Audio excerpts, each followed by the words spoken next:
Bienvenue à quelques minutes avec Dieu aujourd'hui et je suis très ravi, n'est-ce pas, de partager avec vous euh, l'étude d'aujourd'hui et notre thème d'aujourd'hui, c'est les anges dans le Nouveau Testament. Les anges dans le Nouveau Testament. Vous savez, euh, nous avons beaucoup de, beaucoup de récits des anges dans l'Ancien Testament. Les anges faisaient tellement de choses dans l'Ancien Testament. Ils rendaient ministère aux gens dans l'Ancien Testament. Ouais. Et, et on a plusieurs exemples où les anges peuvent même donner des corrections aux gens dans l'Ancien Testament à cause de leur incrédulité.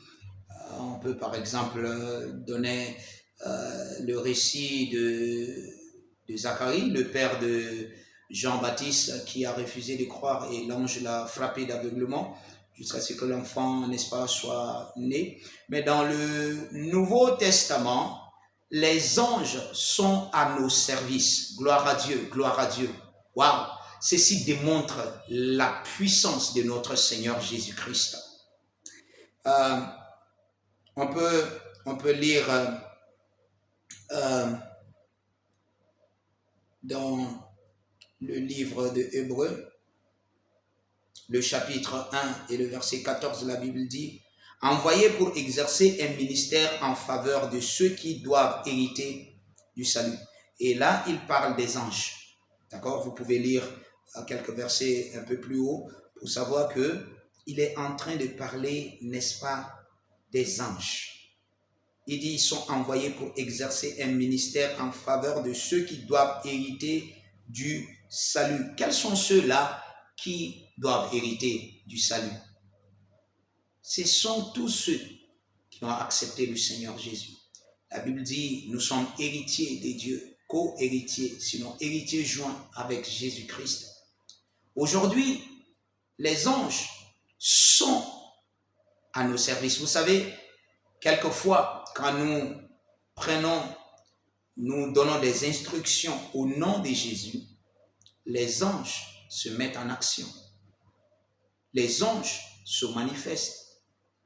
Quand ces instructions sont inspirées par l'Esprit de Dieu, les anges se manifestent.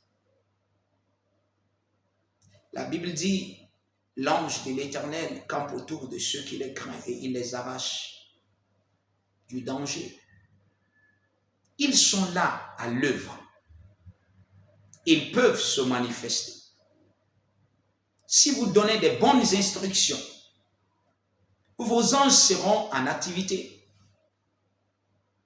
Ils peuvent être déployés pour agir en votre compte, en votre faveur. Les anges sont là. Ils sont réels comme les démons sont réels. Vous savez, dans la chrétienté, quelquefois, nous rendons compte que les gens sont plus conscients des démons que des anges. Des esprits mauvais que les anges. En oubliant que beaucoup de ces esprits étaient d'abord des anges qui ont été déchus. Les anges sont plus réels et la Bible nous a dit qu'ils peuvent même vous rendre visite. Si vous êtes quelqu'un de vraiment disposé, ils peuvent vous rendre visite pour accomplir leur travail. N'oubliez pas, on a dit qu'ils sont au service des saints, au service de ceux qui ont hérité le salut de Jésus-Christ. Soyez conscients que les anges sont à votre service.